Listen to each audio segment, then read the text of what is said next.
sempre ligado a grandes marcas. Então, para mim, ele parecia uma pessoa até meio inacessível. E foi uma surpresa muito bacana conhecê-lo pessoalmente e ver que não só ele é de carne e osso, inteligentíssimo, brilhante, mas como ele é muito simples. E acho que isso é uma qualidade das pessoas de sucesso também, que elas não têm o esnobismo, pelo contrário. E com vocês, então, Paulo Zótolo. Eu só gostaria de falar, o Paulo faz muitas palestras fora do Brasil.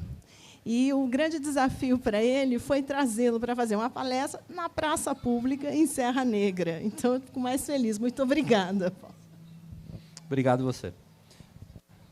Em primeiro lugar, obrigado pelos elogios, é um prazer estar aqui. Muito obrigado por me ouvirem. É duro eu fazer uma palestra do lado de pessoas tão importantes, com carreiras tão brilhantes e com esforços tão grandes. Eu vou tentar passar para vocês algumas experiências da minha vida. Na realidade, o título da palestra quem deu foi a Cecília. Não era isso que eu queria falar, mas ela me deu o título, eu vou encaixar o que eu queria falar dentro do que está aqui. Eu escutei antes a primeira palestra, onde se falou de sucesso. Sucesso é uma coisa que eu questiono muito. Definição de sucesso. O que é ter sucesso na vida? Eu me considero uma pessoa de sucesso, depois vou até explicar por quê. Mas eu acho que hoje o sucesso está muito voltado, alinhado ao fato de que, olha, esse cara deve ter muito sucesso. Tem uma conta bancária enorme, presidente de empresa, dirige carro importado, é procurado pela mídia. Esse cara é um cara de sucesso. A pergunta que eu faço sempre é assim, ele é feliz?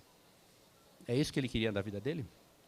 A minha avó era uma pessoa de sucesso, a minha avó era uma pessoa humilde, minha avó costurava o dia inteiro, costurava para fora, criou 8 filhos, com prazer enorme, com uma dificuldade enorme, e era feliz o tempo todo. A minha avó era uma pessoa de sucesso.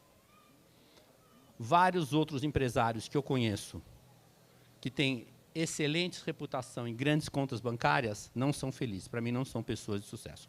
Então, para mim, a busca do sucesso passa muito pelo que você realmente quer. E você só descobre o que você realmente quer quando você se conhece. Então, a vida da pessoa passa por você se conhecer. É isso que eu vou tentar passar aqui. Eu vim de uma família muito humilde. Saí de casa com 14 anos, fui para a Marinha.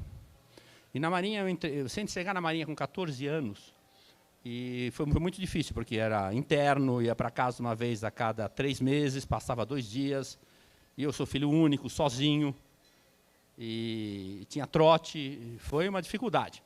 E tinha um sargento que nos treinava, era baixinho, gordinho, e o cara era do mal.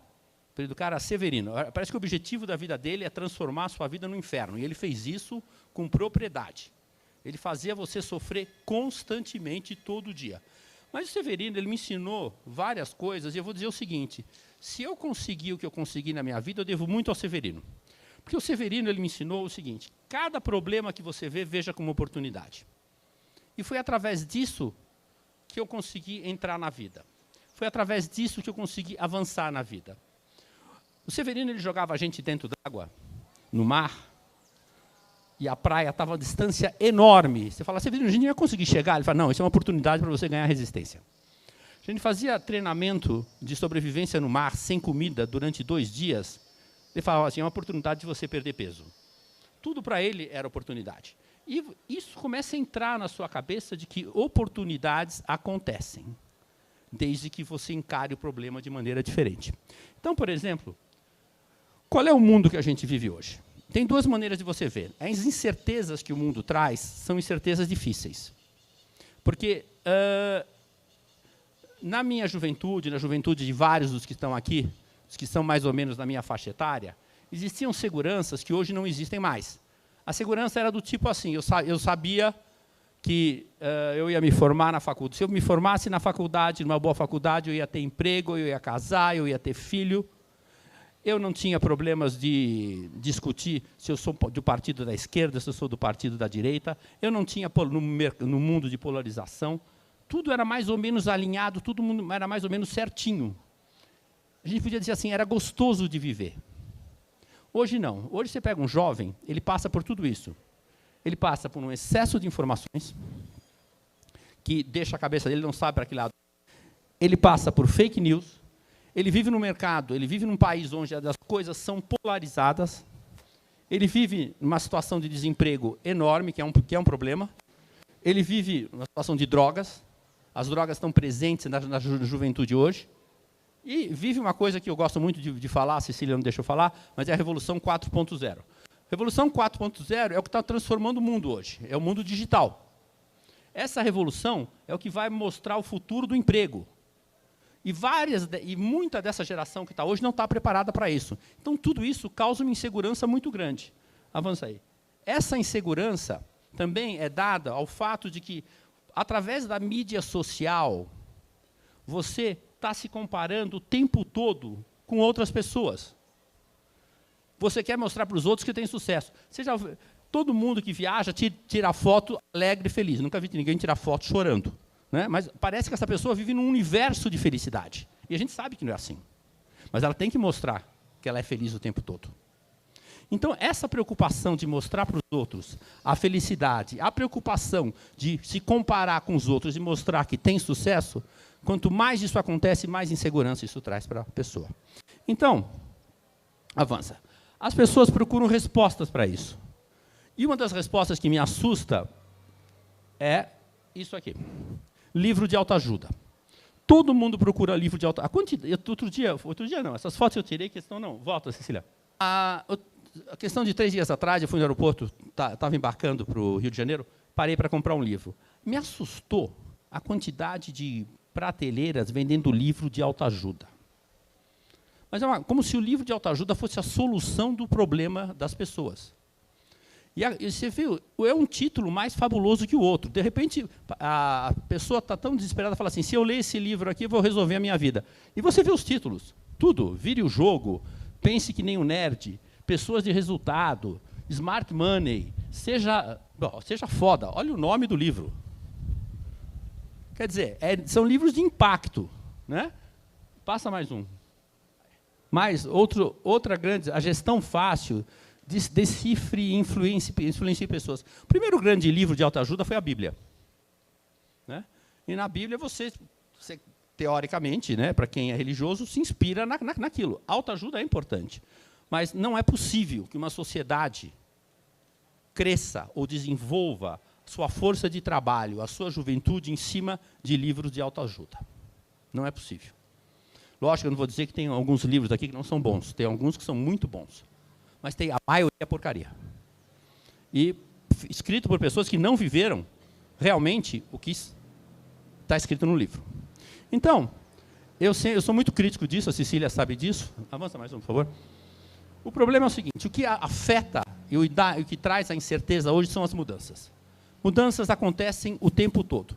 E, no fundo, a mudança é um fator incômodo. As pessoas não gostam de mudar, ninguém quer mudar. Mas não dá mais para não mudar. Ou, antigamente, as mudanças aconteciam de uma maneira que eu diria o seguinte, mudanças são lineares, elas acontecem conforme os anos vão passando, as coisas vão mudando. Né? Eu passei da televisão preta e branca para a televisão a cores, num período de 20 anos. Passei do consórcio do telefone fixo, de linha fixa, para o telefone celular, num período de 20 anos. Hoje você sai no mundo digital, as mudanças são exponenciais, as coisas mudam muito rápido. E se você não se adaptar, você está fora do jogo, fora do mercado, e você está fora do seu ambiente. Então, a necessidade que o mercado impõe, que o mundo impõe a você de mudança, são necessidades muito fortes e muito grandes, que você tem que saber conviver com isso. E qual é a fórmula para conviver com isso? Avança mais um pouquinho. Você tem que se adaptar. Mas é fácil falar se adaptar. Tudo é se adaptar. Vamos lá. Aí eu pergunto, como é que se comportar ou dar certo nesse mundo tão complicado? Eu vou falar para vocês a minha formulazinha, que não sei se vai funcionar para todo mundo, mas é uma fórmula que eu acredito. Empreendedorismo. Todo mundo fala em empreendedorismo, hoje virou uma palavra da moda. O que é realmente o empreendedorismo? Hoje, na minha época, mais ou menos, não vou nem falar na minha época, 10 anos atrás, quando você entrevistava alguém para a empresa, a pergunta é, fala inglês, não fala inglês, qual é a sua experiência, se a pessoa é líder, se não é líder. Hoje, uma das características que se busca nos novos funcionários são: ele tem características empreendedoras ou não tem características empreendedoras? E aí vem a pergunta: o que é ser empreendedor? Ser empreendedor, teoricamente, é o que fala no mundo dos negócios, é você ter capacidade, do nada, de criar um novo negócio, esse negócio crescer e dar lucro. Isso é ser empreendedor. Só que eu vejo empreendedorismo de uma outra maneira. Eu vejo empreendedorismo do lado pessoal. O que é ser empreendedor do lado pessoal? É você ter uma atitude positiva na vida. É você saber cair e levantar. É você saber crescer. É você procurar oportunidades. É você ser, na realidade, um ser humano melhor. Essa atitude de empreendedorismo é o que faz você avançar na vida. É o que faz você ver incertezas como possibilidades. É o que faz você ver problemas como oportunidades. Esse empreendedorismo é uma coisa que a gente tem que conquistar, porque ninguém nasce com ele. Aperta mais uma vez o meu slide aí, faz favor. Ninguém nasce com atitude empreendedora. A gente vai crescendo com ela lentamente.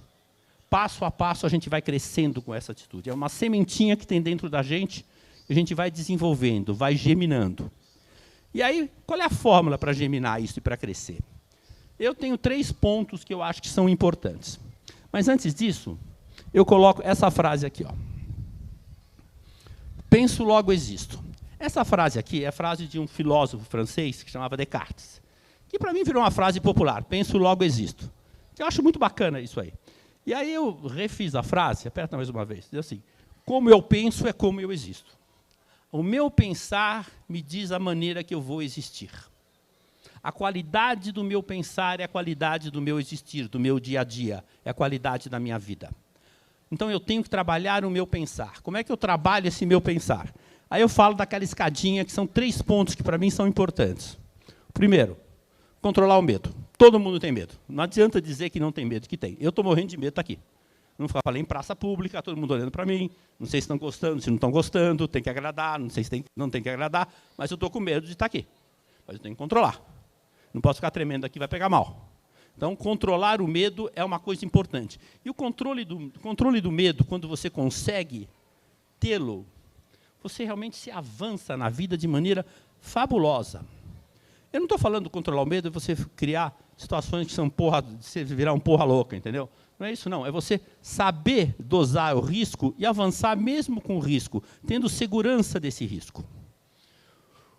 Coragem não é ausência do medo, é simplesmente você agir tendo medo. Medo vai existir, não dá para eliminar medo. Quem não tem medo tem algum parafuso a menos. Segunda parte, aculturar-se. Essa é uma coisa que eu acho que está faltando hoje, principalmente nas novas gerações. A cultura das novas gerações vem muito das notícias do Facebook. Eu li no Facebook, eu li no Instagram, eu li no LinkedIn. Existe uma outra cultura, uma cultura rica, que não são os livros de autoajuda. Existe uma cultura importante que os livros trazem, que é a disciplina do ler, que é a disciplina de se educar. É a disciplina de que você escutar uma música e não simplesmente só curtir a música, é você entender como a música é composta, como ela é feita. É de você trabalhar num negócio, entender as partes intrínsecas do negócio, ter conhecimento técnico de algumas coisas. É buscar constantemente a cultura. É você ler jornais de manhã, não ler as notícias apenas, mas ler os editoriais, as opiniões de pessoas que são especialistas nos assuntos e pensam no assunto. Então, eu acho que a parte de aculturação é importante. Tanto que esse senhor aí, que é um cara brilhante, ele disse exatamente: a mente que se abre para uma nova ideia jamais volta a ser do mesmo tamanho. E é mesmo. O outro ponto, que eu acho que é o terceiro ponto para mim, é emocionar-se. Não dá para viver sem emoção. A emoção cria, inspira. A emoção traz inovação. Todas as empresas que eu geri, que eu tive a sorte de gerir, nas minhas entrevistas, o que eu perguntava assim para os novos candidatos: qual foi a última vez que você chorou? Se o cara dissesse para mim: foi quando morreu meu pai, quando morreu minha mãe, ou quando morreu o cachorro, esse cara estava fora. Existe um livro que chama assim, Lágrimas pela Beleza. É um livro que inspira. Quando você tem a capacidade de olhar um quadro, quando você tem a capacidade de ouvir uma música, e essa música te tocar, e você se emocionar por ela, você, de novo, se transforma num ser humano melhor.